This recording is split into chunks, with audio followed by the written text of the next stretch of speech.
Cyber fraud માટે બેંકની kit ભાડે લેતી ગેંગનો સુરતમાં પર્દાફાશ. સાયબર ફ્રોડ માટે બેંકની કીટ ભાડે લેતી ગેંગનો સુરતમાં પર્દાફાશ. મરોલી કોસાડ આવાસના સ્ટાર પેલેસ રેસિડેન્સના મકાન નંબર I-504માં બાતમીના આધારે પોલીસે દરોડો પાડ્યો. દરોડા દરમિયાન પ્રવીણ ધંધાલ નામના ઈસમની ધરપકડ કરવામાં આવી અને ઘરમાંથી મોટા પાયે બેંકની passbook, ATM card, scanner, sim card, mobile અને સ્વાઇપિંગ મશીન સહિતનો માલ જપ્ત કર્યો. તપાસ દરમિયાન રૂમમાંથી 155 બેંક એકાઉન્ટની કીટ મળી આવી. એક કીટ ભાડે આપવા માટે 1.75 લાખ રૂપિયા મળતા હતા, જેમાંથી પ્રવીણ 60,000 કમિશન રાખતો અને બાકીના રૂપિયા અકાઉન્ટ હોલ્ડરને આપતો હતો. પ્રવીણ ધંધાલ દુબઈમાં રહેતા મહારાષ્ટ્રના વિપુલ ઉર્ફ અંકિતના સંપર્કમાં હતો. 155 બેંક એકાઉન્ટમાં રૂપિયા 45,92,39,159 ટ્રાન્ઝેક્શન થયાનું સામે આવ્યું. આ અકાઉન્ટ સાથે દેશભરમાં કુલ 432 ફરિયાદો NCCRP પોર્ટલ પર નોંધાઈ છે. પ્રવીણ અગાઉ રત્ન કલાકાર હતું, પરંતુ નોકરી જતાં બેરોજગાર બન્યો. ત્યારબાદ ટેલિગ્રામ દ્વારા દુબઈના એજન્ટ સાથે સંપર્કમાં આવી આ ગેરકાયદેસર ધંધામાં જોડાયો.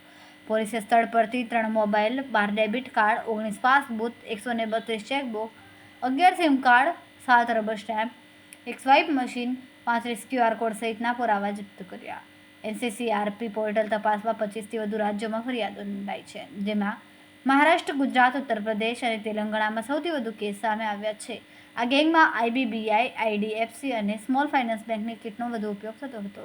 માનનીય ગૃહમંત્રી સાહેબની સૂચના મુજબ અને CP સાહેબની માર્ગદર્શન હેઠળ ગઈકાલે સાયબર સેલ દ્વારા કોસાડ આવાસમાં એક રેડ કરવામાં આવેલ હતી.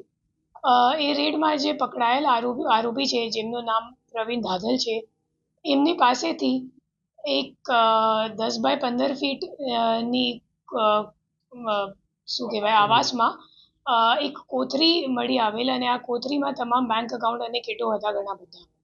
તો એ મુજબ અમે લોકો જ્યારે કીટો તપાસ દરમિયાન એ સામે આવ્યું છે કે કુલ મળીને 150થી વધારે કીટો હતા અને એ તમામ કીટોના જે છે એ તમામ કરંટ એકાઉન્ટના કીટો છે અને જુદા જુદા બેંકમાં ખોલાવ્યા છે.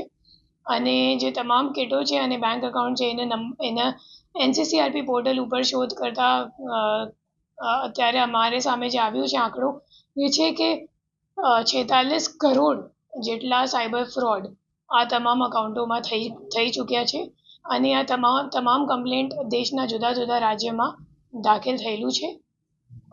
એના સિવાય આ જે પકડાયેલ આરોપી છે પ્રવીણ ધાધલ, એમનો જે છોકરો છે એ પણ આ જ નેટવર્કમાં સામેલ છે. એ લોકો ઘણા બધા પંડરોથી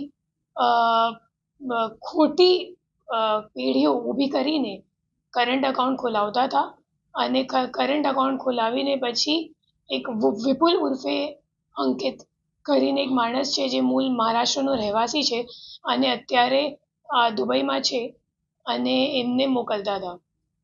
દર કરંટ એકાઉન્ટની કિટમાં એમને 1,75,000 રૂપિયા કમિશન મળતું હતું અને છેલ્લા 1.5 વર્ષથી આ પ્રવીણભાઈ આ કામ કરતો હતો.